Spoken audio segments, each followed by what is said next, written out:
Awalnya permintaan Bung Karno banyak yang menentangnya karena pemerintah komunis Uni Soviet sedang menekan ekspresi keagamaan pada masa itu. Bahkan lokasi makam Imam Bukhari kala itu nyaris telah terlupakan. Tapi Bung Karno bersikeras dengan suara tegas dan hati yang penuh keyakinan. Ia berkata, "Kalaupun harus naik kereta api sendiri, saya akan tetap pergi. Saya akan ziarah ke makam Imam Bukhari."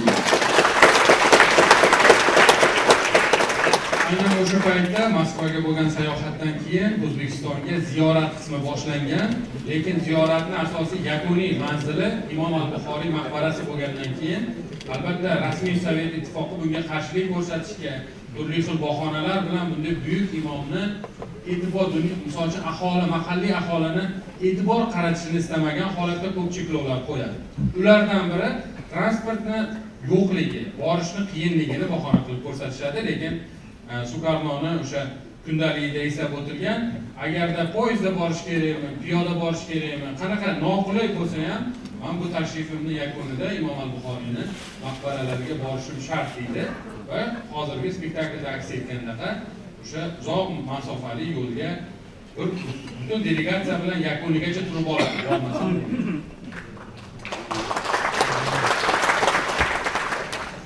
Permintaan yang kedengarannya sederhana itu di tengah ketegangan geopolitik dunia pada waktu itu adalah bentuk keyakinan spiritual dan kewibawaan politik seorang Presiden Republik Indonesia pertama.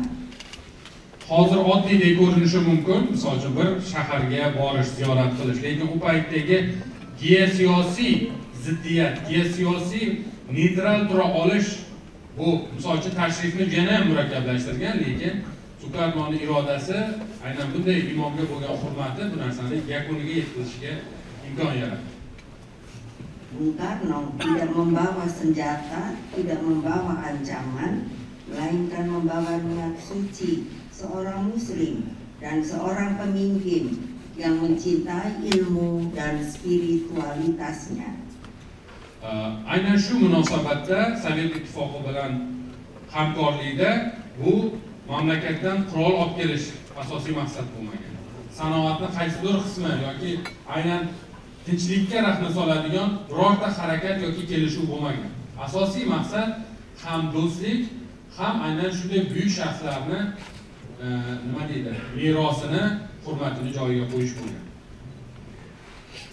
Permintaan ziarah Bung Karno ke makam Imam Bukhari direspon pemerintah Soviet sehingga makam yang awalnya tidak terawat telah menjadi destinasi wisata religi bagi masyarakat Uzbekistan dan bagi umat Islam dunia.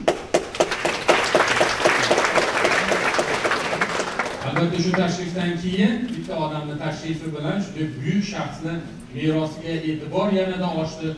O'zbek xalqini o'z bobolariga bo'lgan ishonchi va qaysidir ma'noda hurmatini yanada tiklanishiga imkon berdi va bu tashrif bahonasida butun dunyo shunday buyuk shaxsni qabri qayerda joylashganligini Sovet ittifoqidan tashqarida ham aniqlab olishiga imkon yaratdi. Saat ini di desa Hartang, 25 km dari kota Samarkand, Uzbekistan, berdiri sebuah kompleks suci, tempat ziarah yang menjadi simbol kekuatan ilmu dan iman. Hozir esa aynan shu maqbara Samarqand shahridan 25 km tashqarida joylashgan va hozir juda ko'p ziyoratchilarni bemalol borib kelishi mumkin bo'lgan joy, juda muqaddas joyga aylandi. Dan dari langkah kecil itu lahirlah langkah-langkah yang lebih besar, lahirlah perubahan besar. Pemerintah Uni Soviet mulai membuka kembali pintu terhadap warisan Islam di Asia Tengah. Imam Bukhari pun kembali hadir dalam kesadaran umat, bukan hanya sebagai tokoh agama, tetapi sebagai simbol pengetahuan, moralitas, dan kebesaran peradaban Islam.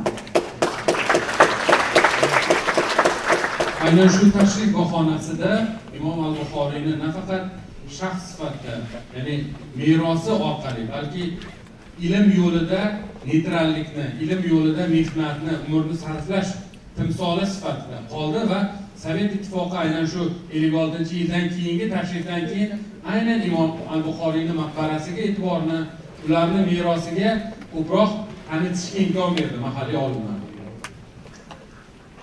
Saudara sekalian, terutama anak muda negeri ini, siapakah Imam Bukhari?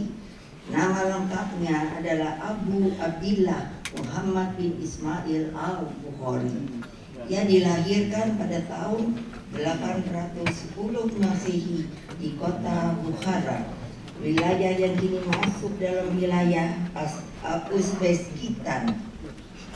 Imam Bukhari adalah seorang ahli hadis, yaitu seorang ulama yang mendedikasikan hidupnya untuk mengumpulkan, memverifikasi dan menyusun perkataan serta perbuatan Nabi Muhammad sallallohu alaihi wasallam.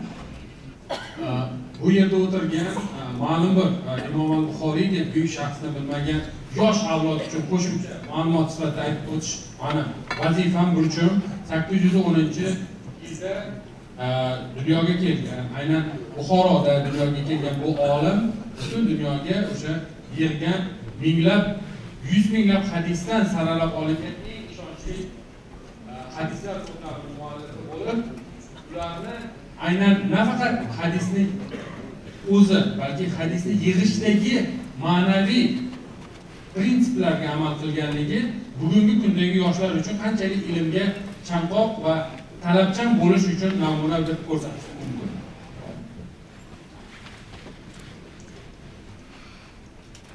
Imam Bukhari pun kembali hadir dalam kesadaran umat, bukan hanya sebagai tokoh agama, tetapi sebagai simbol pengetahuan, moralitas, dan kebesaran peradaban Islam. Islom sivilizatsiyasidagi o'rni bu shaxsni asarlari bilan birgalikda aynan ilm prinsiplariga amal qilish, ma'naviy ustunlik va bevosita ularni shaxsiy o'sha ilm yig'ishdagi, ilm olishdagi va undan keyingi bu ilmdan foydalanadigan shaxslar oldidagi javobgarlik hissini islom sivilizatsiyasidagi olimlar orasida eng namunaviy vakillaridan deb ayta olaman. Yang membuat beliau begitu dihormati bukan hanya banyaknya hadis yang ia kumpulkan, tetapi metodologi ilmiahnya. Beliau sangat menekankan kualitas moral dan integritas setiap perawi, memastikan bahwa setiap mata rantai periwayat adalah orang yang dapat dipercaya dan pernah bertemu langsung dengan yang meriwayatkan hadis tersebut. Ini adalah bentuk keilmuan yang sangat teliti dan integritas yang tinggi, nilai yang hari ini masih sangat relevan bagi kita semua. Bu olimni aynan bizga namuna bo'ladigan taraflarini yana qaytib o'tmoqchiman. Ular yig'gan hadislarning soni bilan emas ularning hurmati, balki ularni yig'ishdagi qanchalik ilmga talabchanlik, ularni o'qiydigan keyinchalik ummatni oldidagi mas'uliyat, ularni bevosita hadislarni o'sha zanjirini, san'atini, uzviyligini birinchi prinsip sifatida ushlaganliklari va agarda bu biror hadisni ikkinchi eshitgan odamning hayot bo'lsagina bu aynan shu hadisini sahihlik qatoriga qo'shganligi bugungi kundagi ilm va soxta xabarlarni tarqatuvchi yoki ma'lum bir ilmga yengil qarovchilarga juda yaxshi namuna bo'lib ko'rsata olamiz.